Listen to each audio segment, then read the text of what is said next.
Hey, it's Emma Chamberlain. I designed these new glasses for Warby Parker and I basically can't take them off. Like, I'm showering in them and sleeping in them. They're just that good. Go see them all at warbyparker.com. And you know what? Have a good day too. Okay? All right? Bye. What if you could hear your favorite song for the first time again? Introducing the all-new, reimagined Nissan Kicks. With an available Bose Personal Plus sound system that uses speakers in the headrest to create a 360-degree listening experience. You've never heard anything like this. Reimagine your music and your drive. Experience the all-new, reimagined Nissan Kicks for yourself at nissanusa.com today. Available feature. Bose is a registered trademark of the Bose Corporation. This is Optimal Living Daily, Boundaries and Me by Briana Harry of Yemash.com. And I'm Justin Malik.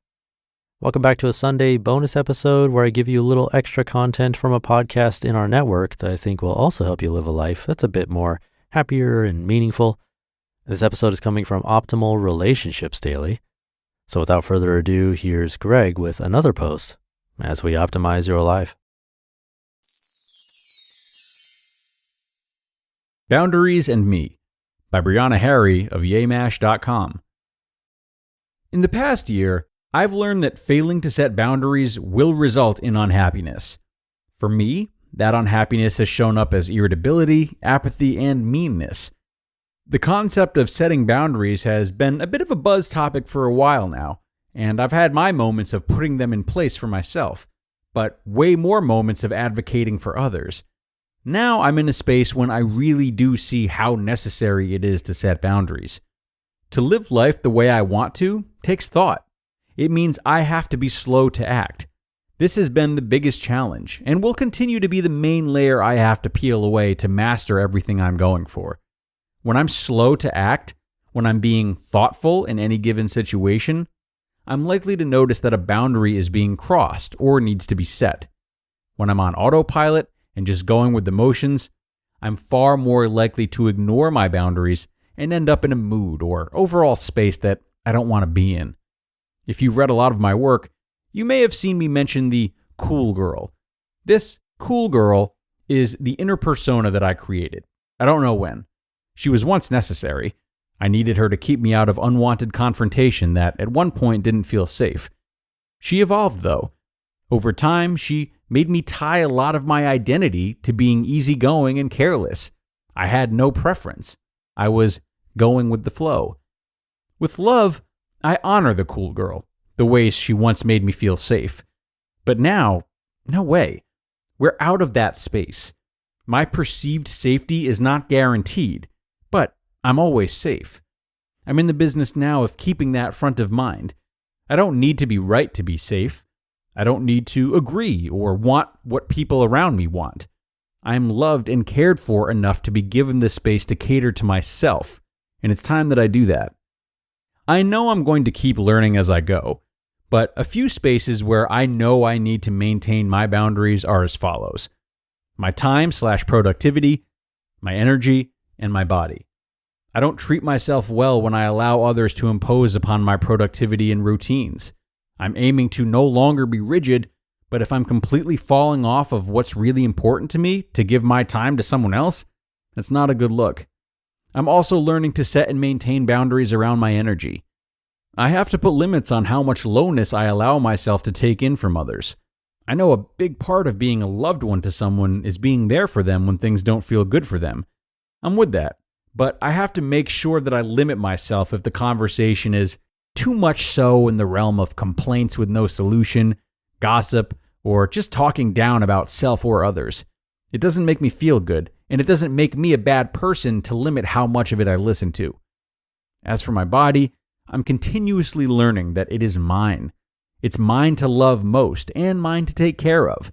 I don't owe it to anyone, but I do owe it my attention and my intention. I want to eat with purpose, and I want to move regularly. That means setting more boundaries with myself, while also giving myself grace. I'm also continuously learning that setting boundaries with some people could be much easier than with others. It also depends on what that boundary is. That's another reason why it's so important to me that I'm thoughtful. that I slow down and assess my needs and the best ways to communicate them. I'm setting boundaries differently with my mother than I am with myself or my potential partners or friends, none of which are less necessary than another. Some parts of life are just about fine-tuning old lessons and learning how to apply things you've known for a while to the version of you who is currently present. That's where I am in a lot of different aspects, and I welcome it. I trust that the me I am right now is even more equipped to get my needs met, starting with setting the boundaries that are needed in every connection in my life, first and foremost, with myself.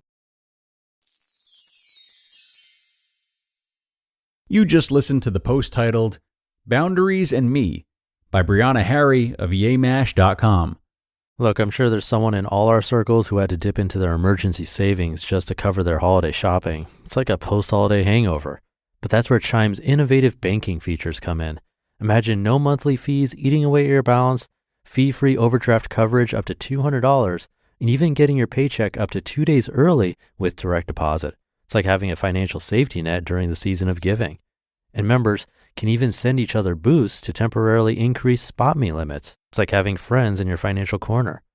Enjoy the holidays while keeping your financial goals on track with Chime. Open your account in 2 minutes at chime.com/old.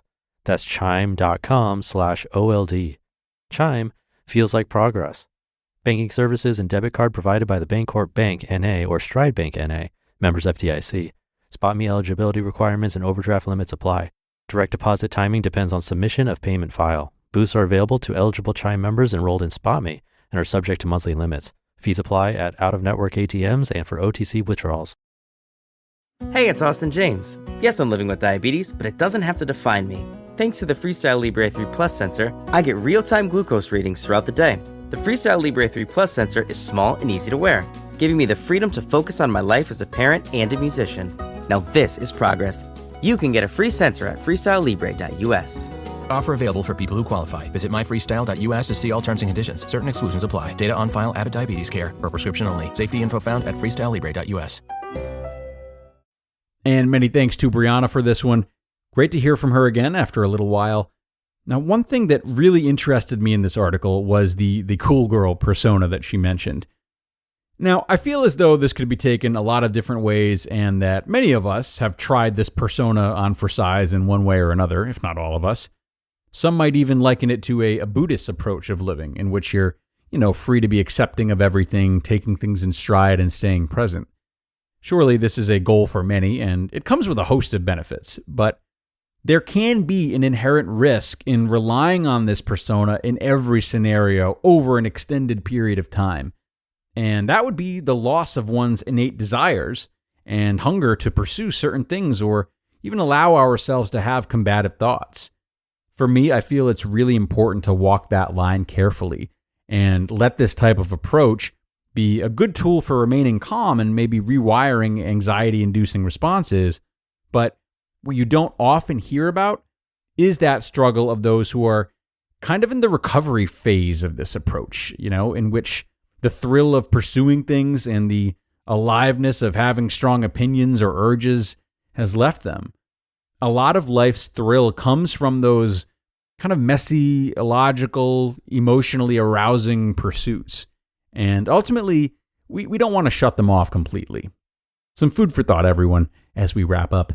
I really hope you enjoyed this post and took something from it. I certainly thought it provided a lot of good reminders. And do be sure to come on back tomorrow where I will have another post for you and where your optimal life awaits.